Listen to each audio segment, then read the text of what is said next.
Hi, welcome to AmateurLogic.TV, episode 27. I'm George. I'm Tommy. And I'm Jim. And we've got a great show, as always, for you this time around, don't we, Jim? I think so.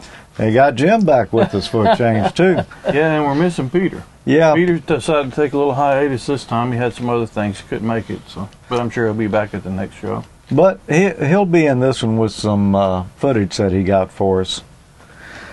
Anyway, this is our annual Hamfest episode. Oh, yeah. Tell us about the Hamfest, Jim. Boy, it was great, wasn't it? Well, I love the Hamfest. I do, too. And, you know, the one in Jackson it's not shrinking. It's holding its size. It really keeps getting better. And I talked to some vendors like that one guy from Dallas. I said, what are you doing over here from Dallas? And he said, it's a great Hamfest. Yeah. And I'd have to agree. We actually occupied a little more space this year than we normally do. It's actually expanding and growing. And that's a good thing. Definitely. Definitely one of the best Hamfests in the South. And when we walked right in the front door, what did we see? Wow, W1AW. Hey, we have a rare treat. We're at the Jackson Amateur Radio Club's annual Hamfest, and this year we have a guest station. Is that how we refer to it, Bill? We think so. We are the recipient this year of being able to operate W1AW/5 since it's a Delta Division convention. We have a lot of ARRL officials down, and we set up a station and got permission, so we're operating Whiskey 1 Alpha Whiskey /5. Wow, that's pretty amazing, because I don't know, it's something like every ham's career or to-do list. I got to work W1AW at least one time. So, but I've never thought about actually being W1AW. That's a really rare treat. Have you ever done this before? I have done it before once. I went to the ARRL Teacher Institute about 2 years ago and got to work W1AW at the actual building and site, and it is a very exciting experience. It's kind of a once-in-a-lifetime opportunity. And, operating at once already, this is kind of a bonus, kind of icing on the cake. But with people, being able to work it off of the street, they've never seen it, never been able to do it, it is an extreme good opportunity for them to be able to actually work the call sign. It's very, very good. And so is this equipment, is this gear, the microphone, the rig, is this, it looks like you got a nice go box there, is this provided by the Jackson Amateur Radio Club? I believe this is some of our radio stuff that we use for emergency operations. We've got it in the go box and so forth. It's kind of a jump box, I guess you'd say. Well, it looks like a pretty nice rig. I don't know that I could refer to it as a junk box. But so how long will W1AW/5 be on the air here? We'll be on the air till 8 o'clock tonight, and then from 8 till about 4 o'clock tomorrow afternoon, which is Saturday the 30th, I believe. Okay, well, what frequencies will you be working, or is it pretty much just generally here, there, and yonder? Tonight we're working 40 meters, 7.167. If we get the Wyndham antenna fixed, we'll be working maybe 40 and 20 tomorrow. But we have the ability to work CW, multi-bands. It just depends on what the mode is and which antenna is working. That's what we do. Okay, well, good. Well, because we're going to take a break, and when we come back, we're going to get George to come over and work the CW key maybe and make it. Thank you very much. Thank you, Bill. Our buddy Thomas from Field Day was there, and he said one of the first contacts he made was some guys up in New York, New Jersey, one of those new states up there. But anyway, first thing they asked were the Amateur Logic guys here. Oh, wow. Pretty cool. You realized that was where they were and that we were going to be there. Well, that's good. It's nice to be recognized, and there were folks recognizing us that we didn't know. And yeah, it kind of humbles you, doesn't it? Yeah. Well, I've got a Facebook comment here. We got a Facebook page now, don't we, Tommy? Yes, sir, we do. It's cutting edge getting quite stuff. popular. Well, I tell you. Should have done that a long time ago. Yeah, probably should have. This one comes from our friend Vaughn, and he says, a great job on episode 26, very enjoyable. He said, I started watching your very fine show, And I wondered if I could make an episode suggestion. Would you cover the number of SDR kits that are available? I believe this is very exciting and a relatively new dimension to the hobby.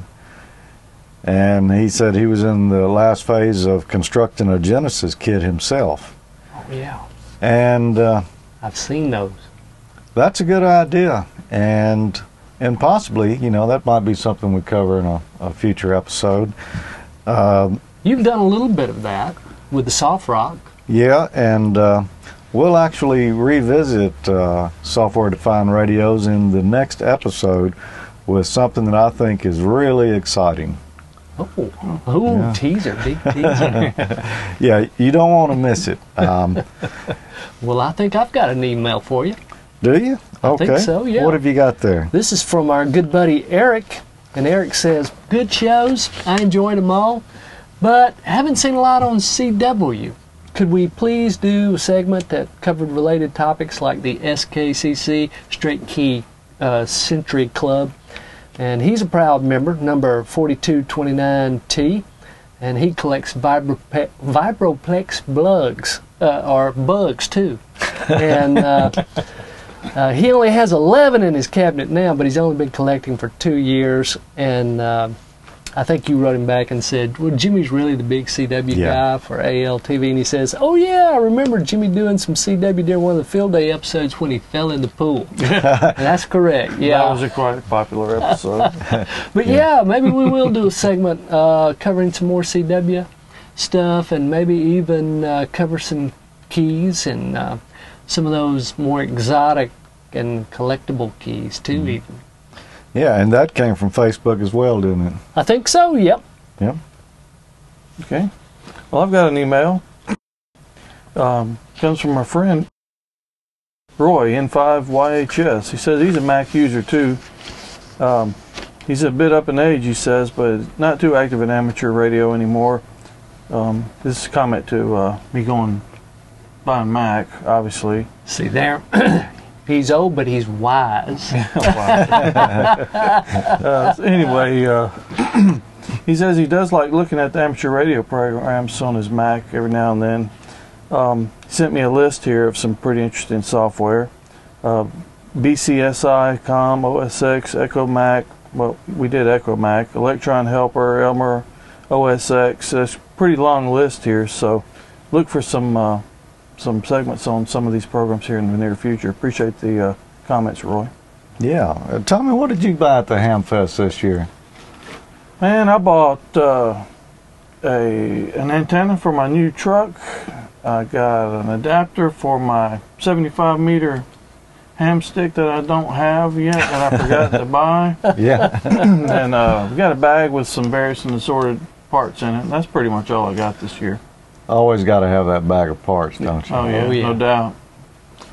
Sure do. How about you? Yeah, what did you get, Jim? Oh, I think I spent a total of 99 cents on a couple of tube sockets. That's about it. Well, I meant to spend a lot at the Hamfest this year, but I just ran out of time. Yeah. You're actually not going to plug tubes into those sockets, are you? No, actually, it's an audio transformer, doing a little isolation between my mixer and my rig. Yeah, and that's Op-Amp Slabs transformer, I believe, isn't Yeah, it? boy, they're nice. Ooh, we should tell folks about those. Actually, if I were smart, I would have looked for some of that myself because I'm about to undertake a similar project. Yeah. Yeah. Yeah, it's good to put a transformer between the mic input on your rig and external audio gear if you're using any.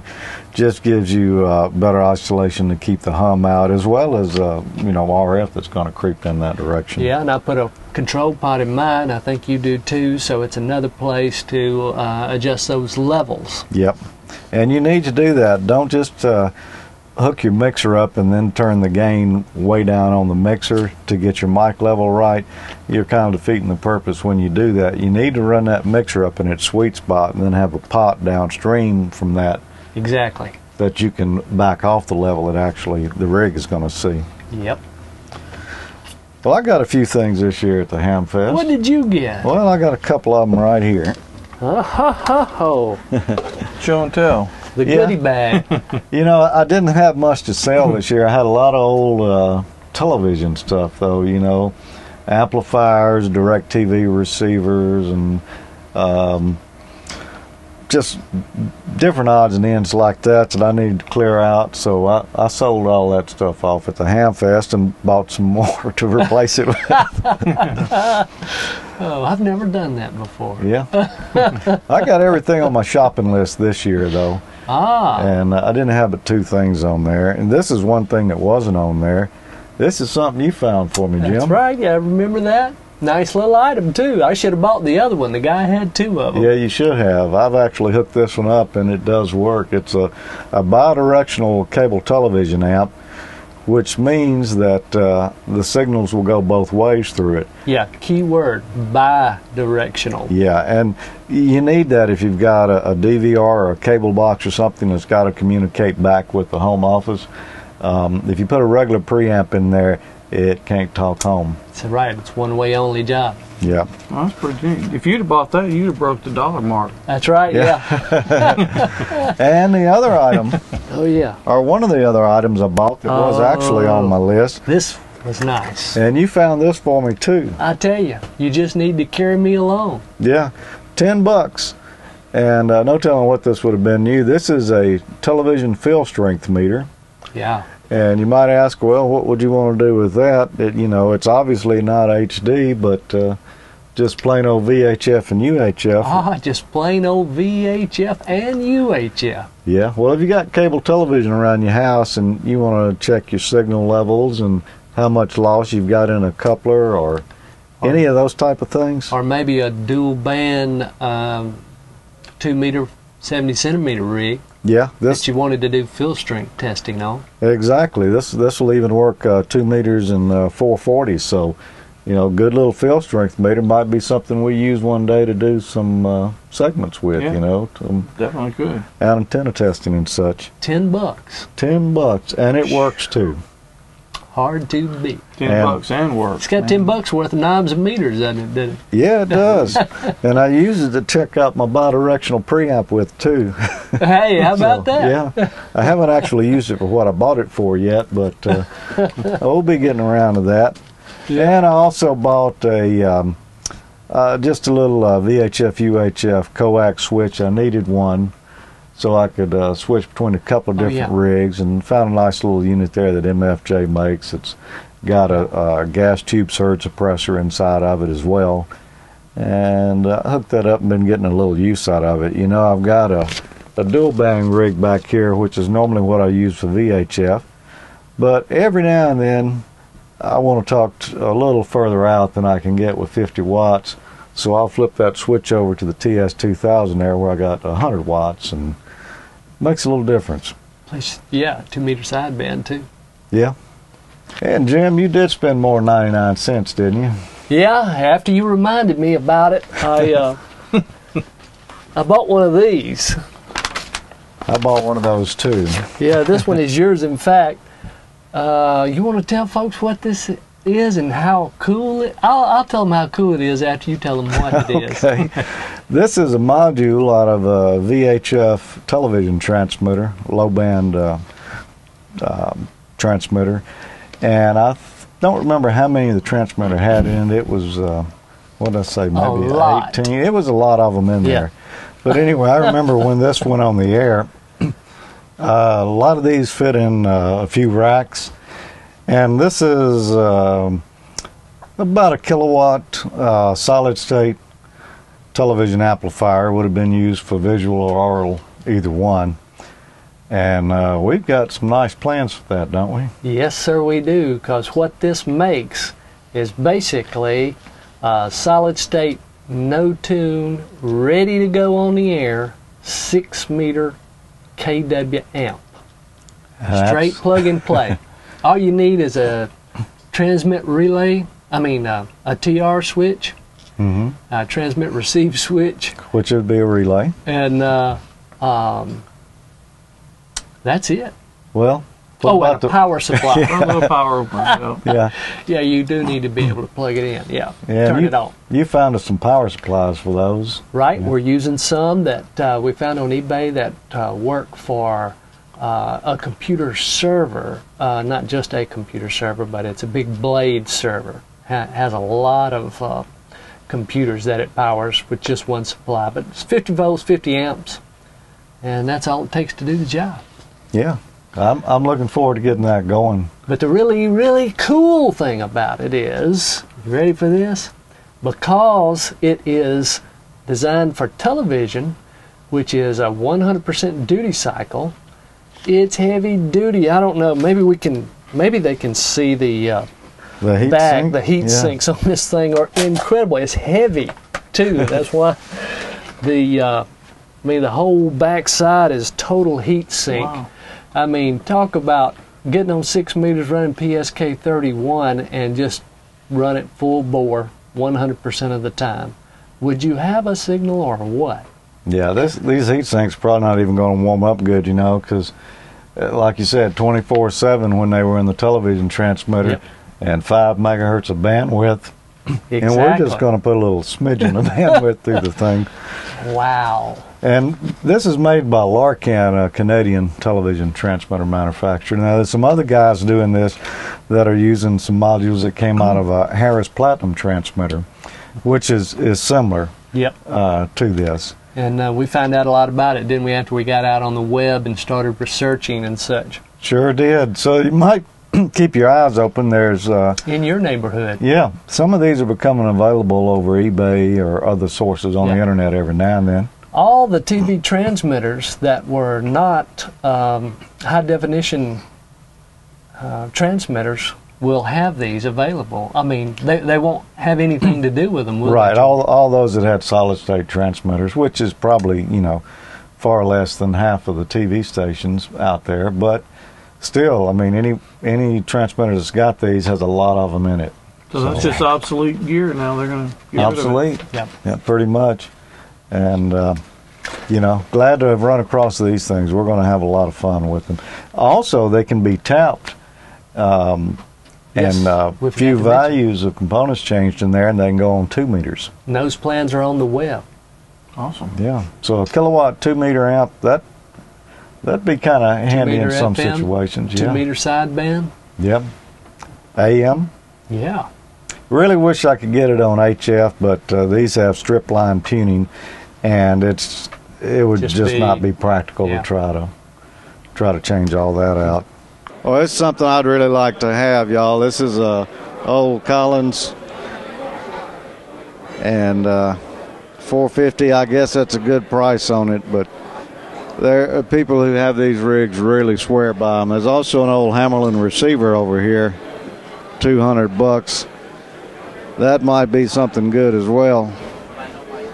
But I don't have any old vintage gear like this. One day I'm going to have to get into all that kind of stuff. Yeah, there was some really nice old gear there. I love that old Collins line stuff. It's in my future. One of these days, yeah. One of these days. Cool. Well, I've got an email here that came from Randy, K5HJ, over in our neighboring state, Texas. And he said that he had just watched episode 25. He was glad to see us back again, and he really likes the widescreen format. He said it was a definite improvement. Anyway, he enjoyed the segment on how to solder PL259, and said that he had been doing that. He learned it from his father at least 40 years ago. The only difference was that he would tin his shield first before he cut it. And yeah, I've done it that way some too, and that works as well. He also said it's a popular misconception that gold is the best conductor. Hey. Does he say what is the best? Yeah, he says the best conductor is silver, followed by copper, and then by gold. And that's correct. Gold is not the best, although you see it on more connectors than you do on. Is it because it doesn't tarnish?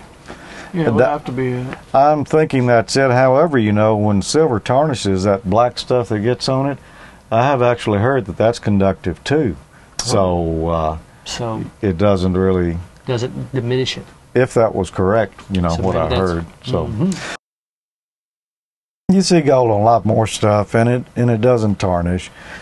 And copper, yeah, it may be a better conductor, but it does tarnish and A patina. and corrodes, Yeah. and all that stuff. So copper wouldn't be my first choice for low level connections and such like that. But for a high current AC or DC or something like that, be just fine. Bingo. And for conductors, it's fine. I just wouldn't be my first choice for a connector. Yeah, mine either. That's probably why you don't see them available out there on the market very much. Yeah, I've actually had some connectors before that were copper, and I used some stuff called Cool Amp silver plating compound, and I believe I used that one in the episode I built the cantenna. I used a little of that stuff on I there. knew I had seen that somewhere. And it'll take that copper and put a little silver plating on it, and it really looks nice. Cool. Well, Jim, you got another email there? I do. This one is from Michael, and he says, I know you guys get lots of suggestions, but I'm going to say mine anyway. Ha ha. I'd like to see a segment on antenna design, or maybe look at all the different types of antennas. Well, Michael, you happen to catch me just right. Right now, I'm enamored with 43-foot verticals. I've kind of got vertical fever. I'm also putting up a tower, so maybe that antenna segment is in the not-too-distant future. Yeah, and you're going to cover all different types of antennas? Well, we'll look at least a couple. Okay. Yeah, it's a lot of different types. Yeah, there sure are. Tommy, have you got another email? Yeah, I've got one from Facebook from our friend Emil. I guess that's how you pronounce that. I hope that's right. He's got a couple ideas. He may put some videos together. Maybe we can show on the Cool. future segment. Go for it. One's on mobile relay or crossband repeating, actually. And the other is twittering via RF via 73s.org and an APRS iGate in the area. Something I've thought about before. Yeah, so there's no reason why he would really want to do it. I guess just to prove that he could. But anyway, that's a great idea. And anyway, the video formats we usually like to get are H.264, and we try to keep the segments around 10 minutes or less. So there keep you that go. in mind if you want to submit something. Submission guidelines. Yeah, and use as high a bit rate as you can use on that video, so that it's clear when it gets to us, and by the time we reprocess it, we'd still like to have a good quality start with, so that it turns out good. Yeah, if you need, if you don't have a website that you can put the video on to submit it, let one of us know, and we can probably arrange something for you. Sure. Yeah. And we'd like to see some videos from some of you users, or not users, but some of you viewers. Viewers. You can tell he works with computers, can't you? Yeah. and the only guy, several people have mentioned that before, but there's only one guy who's ever taken us up on it. Yeah, and he keeps on taking us up on it. Yeah, doesn't he? that's Good old Peter. Peter, man. He's hung in there with us. Yeah. Yep. Well, I run across an old friend at the Hamfest that we've heard a lot, but never seen on the show before. Ah, but I know who it is.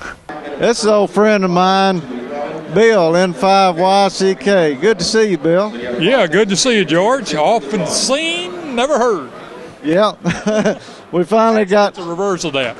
He has been on a lot of episodes in the past. His voice was on a radio or something, and we finally got him on camera here. Oh, man, this is, I should, y'all paying scale?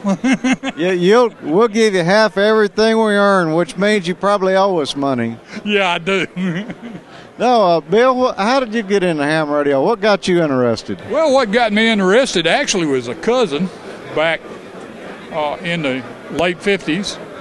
I forget his call. I think it was W5RPC at the time.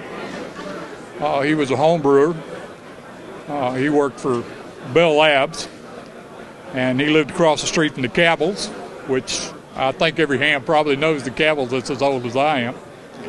And he gave me my first dose of it. Stuck a mic on 20 meters in front of me back when it was hard to talk on them 20 meters. And it's all downhill from there, huh? Yeah, it went downhill from there real fast. Well, good to see you, Bill. Yeah, good to see y'all, George. Good to see Tommy, too. Okay. And Jimmy's wandering around here somewhere. Oh, man, Jimmy's going to be hard to find. Yeah. He'd be over in the CW department. I think you're right. Yeah, it was good to see old Bill. It was. I talk to him all the time. I hear him, but I don't get to see him very much. He's actually been in quite a few episodes that we've got just in the audio portion. Yeah, heard, never seen. Yeah. It's good to see him. Got to see a lot of old friends at the Hamfest. It's one of the great things about going. Yeah. We'll see a few more of them in a minute here. Okay, good. Hey, I've got another email. Okay. This one is from Jim, KL1J. And Jim writes, could you do a segment on Logbook of the World? It would be nice to see a step-by-step procedure and have that as a reference. And probably, yeah, we can. It's been a while. I've been on Logbook of the World now, and so I don't remember all those setup procedures, but I could probably go back and figure that out. Yeah. Same for EQSL. Are you guys on? Yeah, I'm on both of those. I haven't done much DXing lately, though, I must confess. So if somebody has sent me something in there, I'll get right to it eventually and give you some confirmations. Oh, same here. Yeah, I'm on there as well. I haven't used it much lately either. Yeah. I usually go in once a month, or I try to, and catch up. Yeah. Respond to all my QSLs. Well, I've got an email here that came from Travis, KB8QIE. And Travis wrote, hey, guys, love the show. Got me back into the amateur hobby. That's great. That's what we like to hear. And he said he'd like to see something, maybe an on-the-bench segment of how to build a PC to radio interface. Well, hey. Actually, if you go back and look at episode 7, that was an episode on Echolink, you'll see the interface that I use for Echolink there. I show a schematic. I don't show the blow-by-blow of building it, but give you an idea of what you need. It's pretty simple. Yeah, I actually built one of them, used it for Echolink too. Yeah. You're still using yours, aren't you? Oh, yeah, it's hooked up right now. Get one of George's schematics. Yeah. You know, at the Hamfest, they had some great big amps, man. Oh, not yeah. Huge ones. I'm itching for an amp. I'm still running barefoot 100 watts. Here's you a good one right here. This is a custom-built amplifier by a guy who used to work for Henry Radio. It's got 3CX3000 in it. I bet this thing would do 5 kilowatts or better. But boy, I mean, look at that. I don't think you could find better. And that was the biggest amp that I saw at the Hamfest, and probably a little bit of overkill. You know? Maybe a little. But speaking of overkill, here's a CB amplifier that we ran across. We're talking to Russ here, W5NRL, and Russ is going to show us a little amplifier here. It's got four 3-500Zs in it. It's got vacuum tuners. It has a input tuner to be able to tune your radio to the amplifier. Or if you have a radio that you want to put a driver in, and then you can tune the driver to the amp. And then you tune it out. And of course this is set up for 11 meters. And it's a little bit overboard because it will do $7,000 on the outside with about 3 watts put into it off the radio. But it can be converted, and a lot of these elderly ham guys know what they're doing with them to convert them. They put a filter in it, and it goes according to the drive. I put a 100-watt radio into it, and I got 300 watts on the outside, which brings you down to the 1500 limit on your ham side. But I got my ham license, and I want to get rid of the 11 meter stuff, so I can get me some ham amplifiers. So that's what I'm looking into.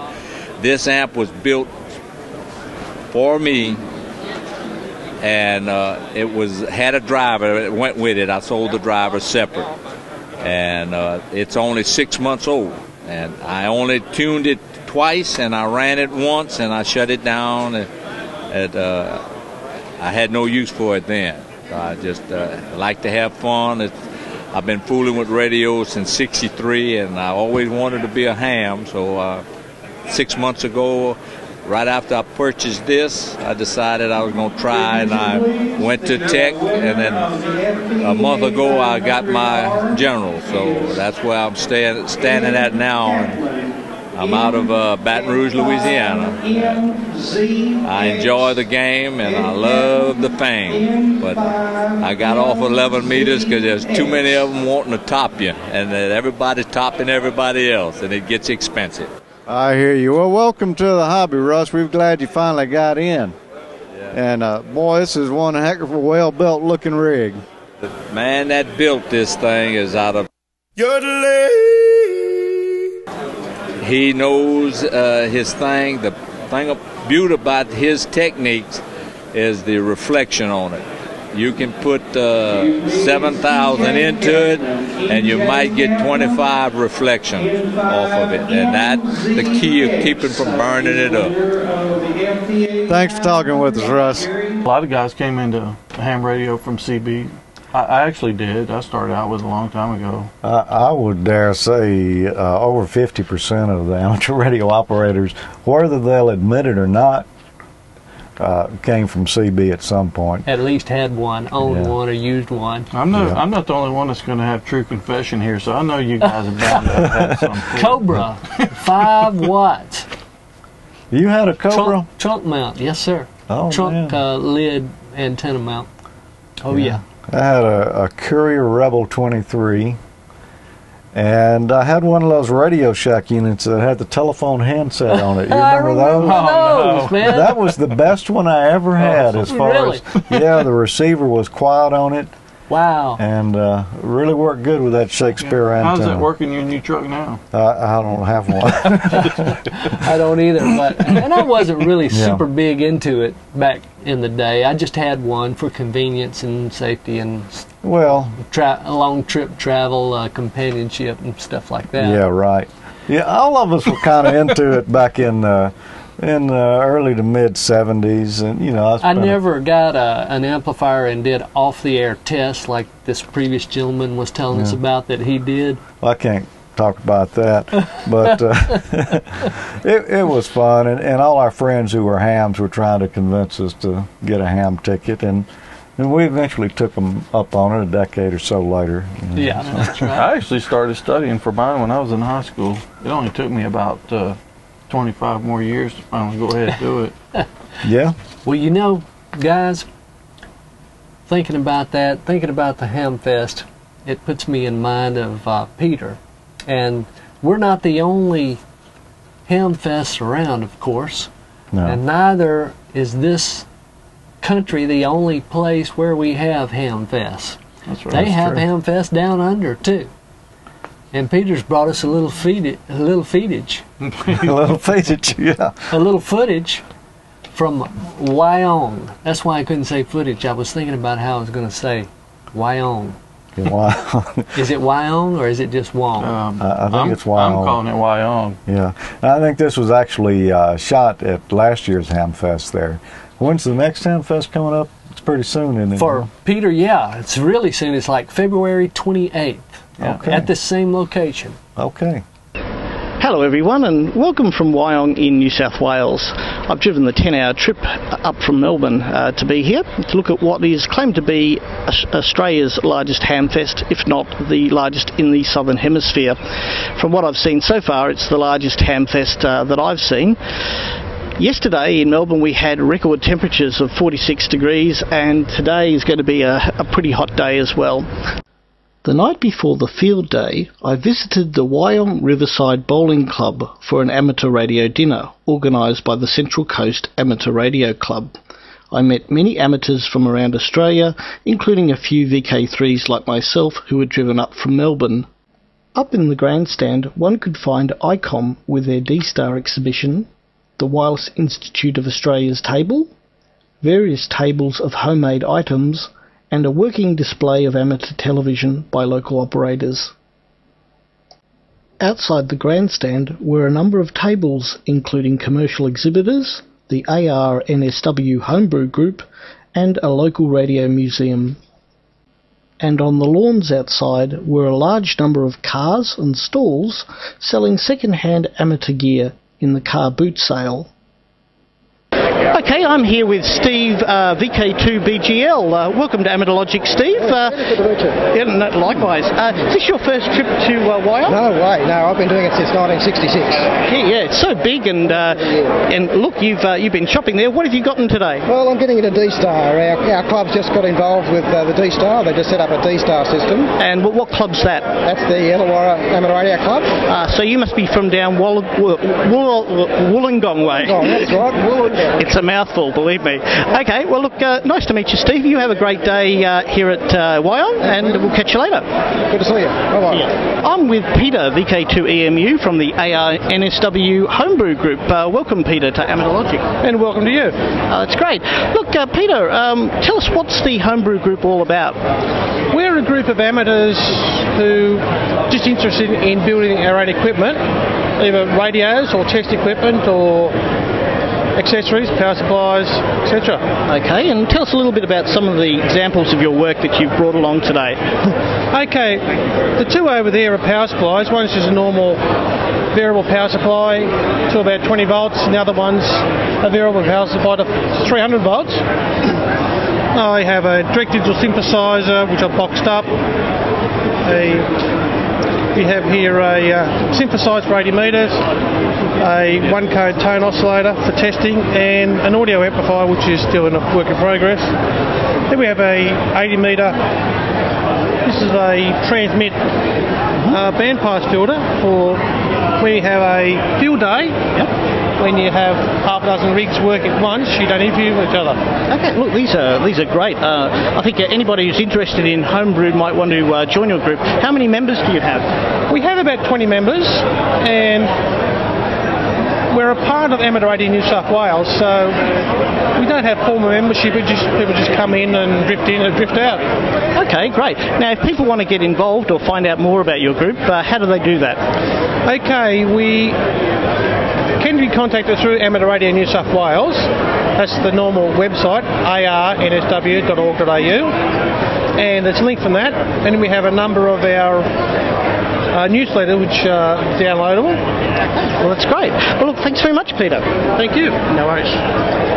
Okay, I'm here with Cole, VK2ZCO, who's from the Central Coast Amateur Radio Club, and they're the organisers of the Wyong meet today. And welcome to AmateurLogic, Cole. Let me, on behalf of AmateurLogic, congratulate you on a great meet. Lots of commercial exhibitors and lots of people selling second-hand gear, and a lot of people having a great time. Well, we've had 51 years of practice, the Central Coast Amateur Radio Club. Has it really been running that long, the Wyong meet? Or no, not at Wyong. It started out at the entrance first and then transferred to Gosford and then up here, and it's probably been to a couple of other intermediate places in the meantime, which I don't know. Yeah, now this is run, what, every February? Every February, yes. Okay. And can you give me an estimate of the number of people that come here every year? Well, last year we think we had about 1,500. 1,500? And this year we've got a slightly better ticketing system, so we hope to get a better count of the actual number of visitors we get. Traders and exhibitors, I reckon, would be in about 100 or so traders and exhibitors personnel. Yeah. Maybe you can help me in confirming a rumour I heard a little bit earlier today. One of the people I met actually said to me that one of your commercial exhibitors over there was actually literally throwing stuff they didn't want at patrons last year. Is that correct? That's about it. They didn't go home with very much. Well, that's not bad. So it probably pays to hang around Wyong till later in the day, I would say. Well, look, anyway, as I said, congratulations, Colin. I'd like to say one thing about that exhibitor, or that trader. Doubled his trading area this year. So well last year. Well, there was, I see a lot of boxes of stuff there this year, so unfortunately I've got a long drive back to Melbourne, so I won't be able to hang around and pick any stuff up, but there may be some very lucky people later today. Anyway, nice to meet you, Colin, and we'll catch you later. Thanks very much. You know, those guys sounded kind of funny, but they look just like the hams around here pretty much, didn't they? And they are. You know they are. Yeah. Really are. Well, I've got another email here. This one comes from Randy, KC2FZN, and he said, I've got a request for the show. Would it be possible to do a segment on signal tracing, signal injection to troubleshoot circuits? He said a person can read about it and get an idea of how to do it, but it's not like seeing someone do it, which, would speak 1,000 words. Very true. And, yeah, Randy, maybe at some point when I got something to work on here, we can do something on signal tracing. It is a real neat troubleshooting technique, and Do you have a digital probe? you can signal trace with a lot of different things. So you can use a oscilloscope, which is pretty common to do it with. And before I had a scope and working on audio circuits, I basically used a little audio amplifier and just poked around in the circuits with that. Don't go poke around in your gear, that will tell you until we've shown you a little bit about it, because you could mess up something. Yeah.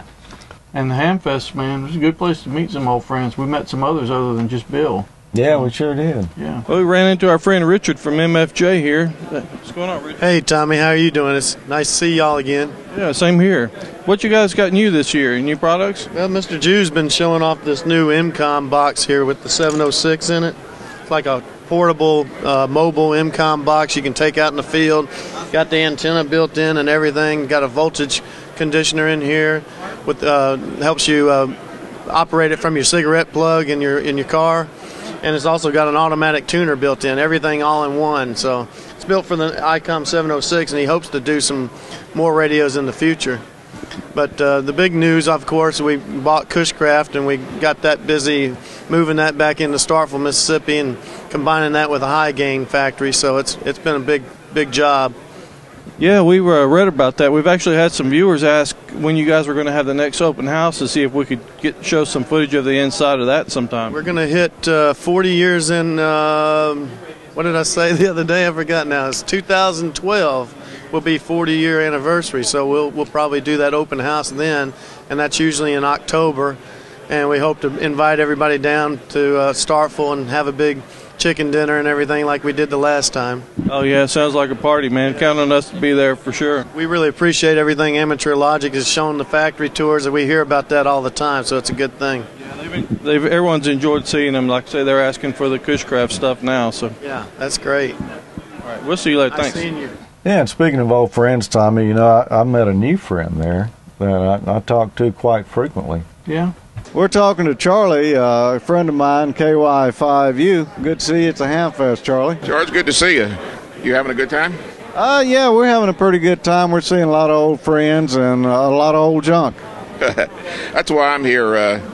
These guys over here are AM buddies of mine. We talk on the Mullet Net, which is Thursdays at 6 o'clock on 3885. Yeah, I've checked in there a time or two, and as soon as I get my kilowatt broadcast transmitter, I'll be joining you more often. A lot of those guys have some pretty serious equipment there. Well, we know each other from a net, don't we? Yeah, it's called CamRadio Net, 3820 on sideband. It starts about 10:30 Central, 11:30 Eastern. And basically what happens is the guys get on and they talk to each other, but they also broadcast cameras over the internet so that they can see each other. And if somebody's interested, they can go to www.camradio.net, all one word, CamRadio. And there are some links that you can click on and watch some of the guys on the air.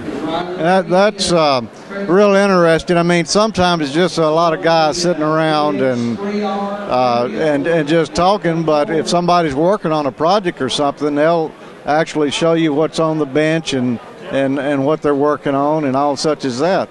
We'll get looks around folks' shack and see what they're working on. Some of them also like to rebuild old cars, and so we get views of cars and just have a good time, make weird gestures to each other, and make sure we all have our clothes on and everything. Yeah. I saw a guy on there last night playing the mandolin. Of course, he didn't have audio on the air, but he was sitting there listening, playing along. It's just interesting. You talk to people for years, and sometimes you don't get to see them. But this is just sort of an instant way. It's a connection. People can get on the air. Well, we're going to do a segment on Cam Radio at some point and introduce the viewers to it. But y'all go check it out, www.camradio.net. Thanks for talking with us, Charlie. George, thanks, and have a good time. Boy, I tell you, I've looked on the web at the CamRadio Net website. Some cool stuff going on there. The guys with the cameras, man, I tell you, that's very valuable, because they can turn that camera around and show you, this is the piece of gear I'm talking about, or look at these meters, or hey, here I am. Yeah. See who you're talking to. It's a lot of fun, you know. I think we've caught a guy on there once in his underwear, maybe. But, no. only once. And man, I got on there one night just to look to see what it was about, and I tell you what, I got Shaq envy after looking on there. Some of those guys got some really nice setups. So I'm a little bit scared to turn the camera on and run. Yeah, I got Shaq embarrassment, so yeah. I hear you. I can't hide mine. We're sitting here. So it is what it is. Well, I got one more email. This is from our friend Marcus, OH1MN. Says, Dear OMs, oh men, it was nice to see yet another episode of AmateurLogic.TV. We watched it on the screen in our club evening at OH1AA, decided to make it a tradition for future club evenings when we simply want to relax from all the DXing, building, and QSO making. Just a cup of coffee or tea and a new episode of Amateur Logic. Big thanks for you guys. Ah, yes. So, Marcus actually sent a picture, and if you go to the Facebook group and look in the picture section, you'll see the picture of the guys there watching. Yeah. We finally made it to the big screen. All right. Oh, we did, yeah. Sounds like a good plan, too. Sit back with a nice cup of Joe, let her roll. Yep. And, you know, I saw another old friend at the Hamfest. Well, I saw a lot of old friends, but one in particular who has contributed a lot to the hobby over the years. Yeah. Well, we run into another friend here from MFJ, Mr. Martin Jew, the president. George, how you doing? It's good to see you. We've got a big crowd here in Jackson. Everybody's excited about being here today. Yeah, and you know, with the weather, I was kind of scared that we wasn't going to have that good a turnout, but I think we had a good turnout. Well, I don't think the weather caused any problems here. I mean, you can look around and the whole building's full of people here. It really is. Well, what's going on with MFJ Enterprises these days? Well, the thing we're most excited about is getting Cushcraft up and going. We left it in New Hampshire to run for a while, and then we decided we could do an excellent job down in Starkville, Mississippi, so we brought it down, and we're in the process of getting things set up. We're in production with many of the new products. We haven't gone through the entire cycle yet, but everything's running real smooth, and we're very excited about that. And the other thing we're excited about is a new amplifier that Ameritron's bringing out. It's a all solid state 1200 watt amplifier that's been real popular, and we're starting to sell these real well. I've heard some of these on the air already, and they do. You can't tell the difference between these and a tube amp on the air. Okay, well that's wonderful. You know, I have been looking at an exciting product that goes back to the days of Dick Tracy. Can I show that to you? Sure, show us that. Somebody that I know over here. I just want you to see this product right here. This is truly a Dick Tracy product. Watch, he can actually make a telephone call on it. He pushes.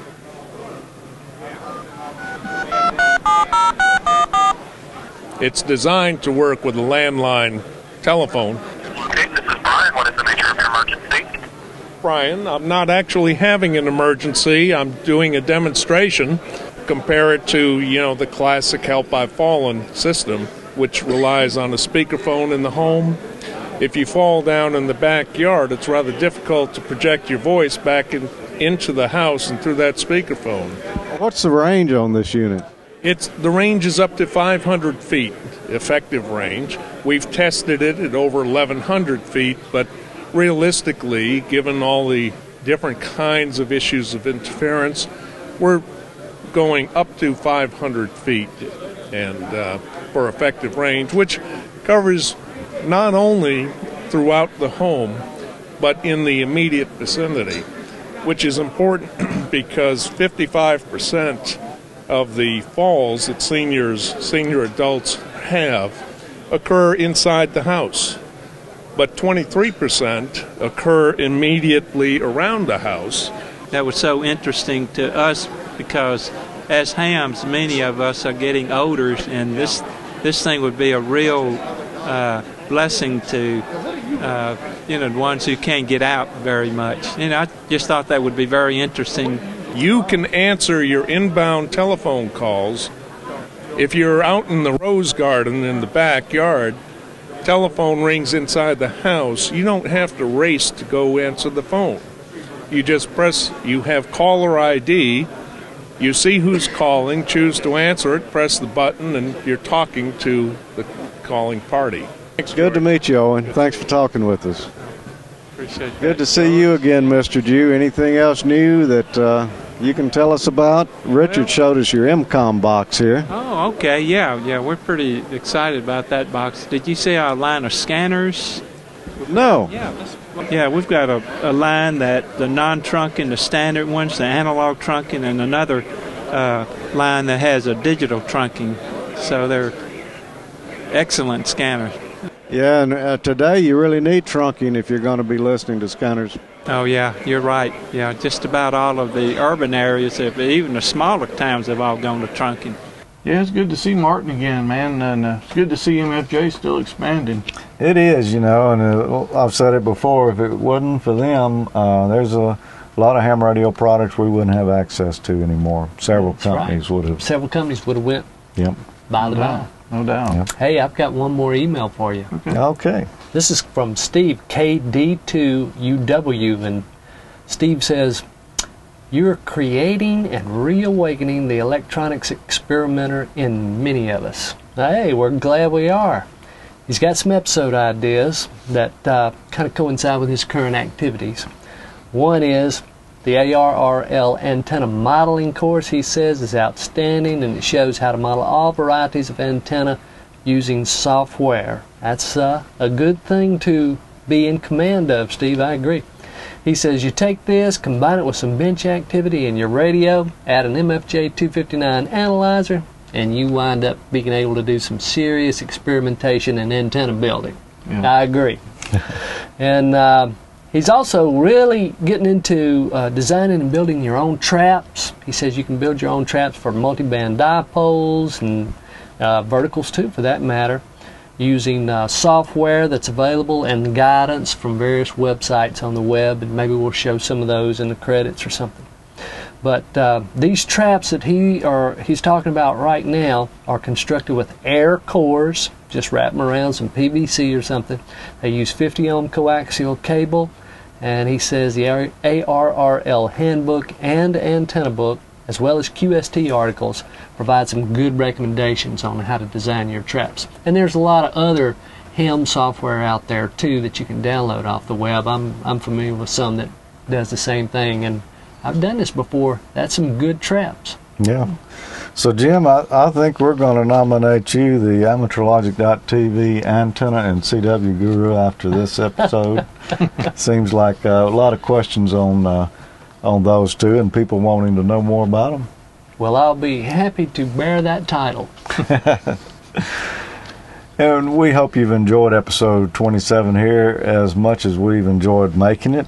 Tell all your friends about AmateurLogic.TV. We'd like to get our viewership up a little higher. Oh, and can I say, keep those cards and letters coming. We especially enjoy those, and man, the response to the Facebook page, especially from all over the world. I mean, but it's not like we haven't been getting emails from all over the world. We especially enjoy and cherish those. It makes it worthwhile to continue. Yeah, definitely. Don't forget about we're on Twitter as well. AmateurLogic. Yeah. Is the username. Follow us. Okay.